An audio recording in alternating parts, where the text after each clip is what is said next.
Hello class. चलिए आज हम लोग मगध महाजनपद के क्रम में कण्व वंश के बारे में जानते हैं। कण्व वंश मगध महाजनपद का एक ब्राह्मण राजवंश था और वासुदेव कर्ण ने 73 ईसा पूर्व में शुंग वंश के अंतिम शासक की हत्या करके अपने आप को गद्दी पर बिठाया था। यानी कि शुंग वंश के राजा को हटा दिया और खुद गद्दी पर हत्या कर दी थी। उसकी हत्या करने के बाद वो खुद गद्दी पर बैठ गया था। कर्ण वंश का शासन 73 ईसा पूर्व से 28 ईसा पूर्व तक चला था।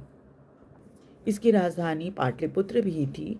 पाटलिपुत्र ही थी इनकी भी राजधानी। कर्ण वंश एक ब्राह्मण राजवंश था, जो मैंने पहले भी आपको बताया। वासुदेव कर्ण के बाद भूमिपुत्र नारायण, सुरमन और फिर गद्दी पर बैठे एक के बाद एक।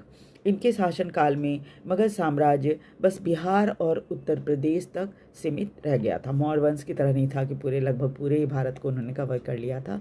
इनके टाइम में सिर्फ बिहार और उत्तर प्रदेश तक ही सीमित रह गया था।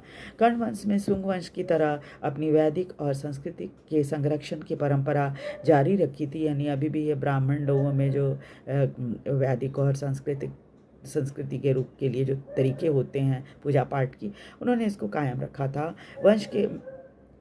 इस वंश ने बहुत कम समय तक शासन चलाया और इसकी अचीवमेंट भी कोई बहुत बड़ी नहीं है, लेकिन भारतीय इतिहास में इनका योगदान बहुत ही महत्वपूर्ण है। कर्ण वंश का अंतिम शासक सुशर्मन था।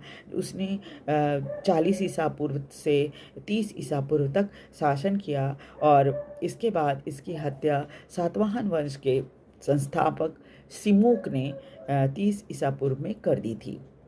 इस तरह कर्ण वंश का अंत हो गया और मगध पर सातवाहन वंश का शासन हो गया। तो इसके बाद इस कड़ी में अगली क्लास में हम सातवाहन वंश के बारे में जानेंगे। वीडियो को लाइक और सब्सक्राइब जरूर कर दीजिए। Thank you very much.